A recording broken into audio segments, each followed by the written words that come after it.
Hey YouTube, this is Alexander, and it's been a little while since my last video, but I am back, and today I'll be taking a look at a gaming headset from an oddly named company, EasySMX. Now this is the SA-807 to be specific, and I just wanted to say thanks to the folks over at EasySMX for sending this out. Anyway, I do want to preface this by saying that I am by no means an audiophile or even a big gamer, so this review will be coming at you from the perspective of more of an average type of consumer. So first things first, I just want to take a look around the box and point out some of the odd grammatical errors that appear. I get that they're apparently a new Chinese company and it's a pretty small thing, but it does look a little strange to potential customers. However, let's move on to some of the more important stuff like build materials and quality. The headset is constructed mostly from plastic, which definitely gives it a pretty cheap feel in the hand. However, it does feel pretty sturdy and it's quite flexible. The size of the headset is also pretty big, at least in terms of how it fits on my head, but it also is pretty bulky. It's also adjustable though, but not very much, and even the smallest setting is still too big for me, unfortunately. Another potential downside is the inability for the ear cups to move independently of the rest of the headset for a more comfortable fit. However, one upshot is the cushioning.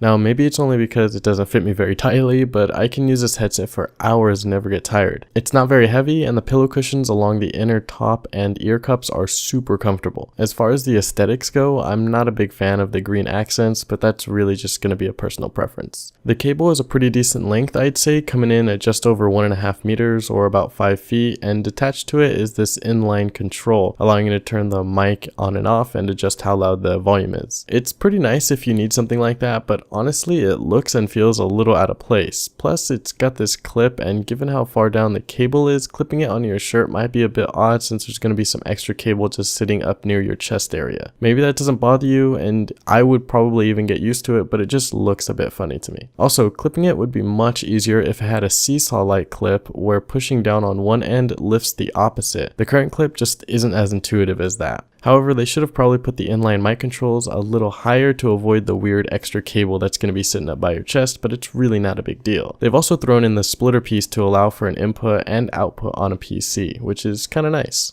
Putting aside the build, how does the headset actually sound? So as far as input goes, others said that the audio is consistent in picking up the voice input and sounded good. When it comes to sound output, the headset does sound a bit bass heavy, but overall isn't too bad at picking up highs and mids, but there is room for clarity improvement. It's by no means bad sounding, but it's also not the best. The noise cancellation is actually pretty decent. While it could be better, it actually does a pretty good job at blocking out other noises, I've noticed. Overall, the sound is pretty good for what you get. Oh, and in case you were wondering, this particular model is compatible with phones, tablets, laptops, and the PS4 and Xbox One if you've got an adapter. So for $30, is the EasySMX SA-807 gaming headset worth the buy? Well, that's gonna definitely depend on what you're looking for from a headset. Sure, it's got a cheap plasticky feel, you can't detach the mic or move the ear cups, but the audio quality, inline mic controls, and comfy cushioning might just be worth it for you. Anyway, that's pretty much gonna end the video. I hope you all enjoyed, and if you got any questions, be sure to leave them down below and I'll try to answer them, and I will catch you in the next one. Peace.